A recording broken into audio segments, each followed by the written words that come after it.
Hi friends, welcome back to my channel మా ఇంటి అభిరుచి. ఈ రోజు ఈ వీడియోలో ఎగ్లెస్ వెనీలా కప్ కేక్స్ తయారీ విధానం ఎలా అని చూద్దామండి. ఈ వీడియో తీసి చాలా రోజులు అవుతుందండి. వీడియో అయితే ఎడిటింగ్ చేయలేదన్నమాట. ఫోన్ క్లియర్ చేస్తున్నప్పుడు కనిపించింది ఎవరికైనా ఉపయోగపడుతుందేమో అని చెప్పేసి వీడియో అనేది పోస్ట్ చేస్తున్నాను. ఇంకా ఈ కప్ కేక్స్ తయారీ విధానం ఎలా అని చూద్దామండి. ఎక్కువ క్వాంటిటీలో చేస్తున్నాను. ఒక పెద్ద గిన్నె తీసుకుని దాంట్లో 2.5 కప్పుల మైదా వేస్తున్నానండి. మైదాకి బదులుగా మీరు గోధుమ పిండి కూడా ఉపయోగించుకోవచ్చు.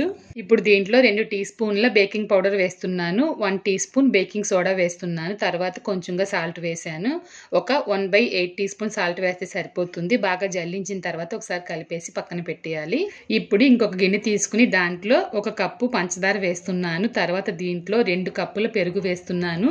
పెరుగు పుల్లగా ఉండకుండా చూసుకోండి. తర్వాత 2 టీ స్పూన్ల వెనిలా ఎసెన్స్ వేసాను, అంటే 10 ml అనమాట. తర్వాత ఆయిల్ వచ్చేసి ఒక 1/2 కప్పు వేసానండి. వేసిన తర్వాత బాగా కలపాలి.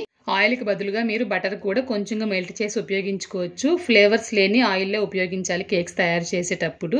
ఇప్పుడు ఈ మిశ్రమంలో కొంచెంగా జల్లించి ఉంచిన మైదా పిండి కూడా వేసి బాగా కలుపుతున్నాను. పిండి కొంచెం గట్టిగా ఉన్నట్లు అనిపిస్తే కనుక ఒక 1/2 కప్పు పాలు ఒకేసారి కాకుండా మధ్యలో పోస్తూ ఈ విధంగా కలపండి. బాగా కలిపిన తర్వాత ఈ విధంగా థిక్ బ్యాటర్ అనేది తయారవుతుంది. ఇలా ఉంటే సరిపోతుంది. ఇప్పుడు దీంట్లో చాక్లెట్ చిప్స్ వేస్తున్నాను. ఒక 1/2 కప్పు వేస్తున్నాను. చాక్లెట్ చిప్స్ వచ్చి ఆప్షనల్ మాత్రమే, కావాలంటే వేయండి, వద్దనుకుంటే వదిలేయండి. చాకో చిప్స్ వేసిన తర్వాత కాస్త కలుపుతున్నాను అనమాట. ఇలా ఉంటే చాలు. మనం ఈ కేక్ బ్యాటర్ని కప్ కేక్ మోల్డ్లో వేసేటప్పటికి టైం ఉంటుందన్నమాట. ఈ లోపు నేను ఓవెన్ అనేది హీట్ చేస్తున్నాను. నేను ఉపయోగించే ఓవెన్ ఇదేనండి. 70 degreesలో పెడుతున్నాను. పై రాడ్డు కింద రాడ్డు ఉండాలి. అంతేకాకుండా ఫ్యాన్ వచ్చి ఆన్లో ఉండాలన్నమాట. 10 minutes ప్రీహీట్ చేయాలి. ఈ ప్రీహీట్ అయ్యే సమయంలో మనం కప్ కేక్ ట్రే తీసుకుని కప్ కేక్ లైనర్స్ అనేది అందులో పెట్టేసి మనం పిండి వేసేటప్పటికి అక్కడ 10 నిమిషాల టైం అనేది సరిపోతుంది. నేనైతే ఒక 3-4 బ్యాచ్ల కింద బేకింగ్ అనేది చేశానండి కప్ కేక్స్ అనేవి. ఓవెన్ లేకుండా స్టవ్ మీద ఏ విధంగా చేయాలని చెప్పేసి ఆల్రెడీ మన ఛానల్లో చాలాసార్లు పోస్ట్ చేశాను, చూడండి. ఈ కప్ కేక్స్ తయారు చేసి ఊరు వెళ్ళేటప్పుడు పంపించాను అనమాట. అందుకని చెప్పేసి నా దగ్గర చాలా రకాల కప్ కేక్స్ లైనర్స్ అనేవి ఉంటాయి. అందుకని చెప్పేసి మార్చి కప్ కేక్స్ లైనర్స్ అనేవి ఉపయోగించాను.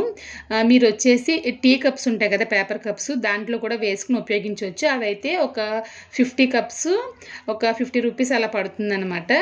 మీరు అందులో కూడా వేయొచ్చు. అంతేకాకుండా చిన్న స్టీల్ బౌల్స్ కానీ లేదంటే చిన్న స్టీల్ గ్లాసులో కానీ వేసుకోవచ్చు. కాకపోతే ఏంటంటే ఫుల్గా కాకుండా సగం మాత్రమే వేయండి. మీరు ఒకసారి చూడండి ఓవెన్ లేకుండా స్టవ్ మీద ఏ విధంగా చేయాలని చెప్పేసి. మన ఛానల్లో మై బేకింగ్ రెసిపీస్ అనే ప్లేలిస్ట్ ఉంటుంది, అందులో చూడండి. మై కప్ కేక్ రెసిపీస్ అని ఉంటుంది, అందులో కూడా చూడండి. ఇంకా ప్రీహీట్ అయిందనమాట ఓవెన్. నేనైతే ఒక బ్యాచ్ పెట్టేస్తున్నాను. ఇది పెట్టేసిన తర్వాత ఒక 12 నుంచి 15 నిమిషాలే ఉంచానండి. త్వరగానే బేక్ అయిపోతాయి. ఇది అయ్యేటప్పటికి ఇంకొక దాంట్లో మళ్ళీ నేను కప్ కేక్స్ పిండి అనేది వేసి ఉంచాను. ఇది అయిపోయిన వెంటనే ఇది తీసేసి ఇంకొక బ్యాచ్ అనేది పెడతాను అనమాట. ఇంకా మనకి క్రిస్మస్ అయితే వస్తుంది కదండి. చాలా మందికి కేక్ చేయాలని ఇంట్రెస్ట్ ఉంటుంది.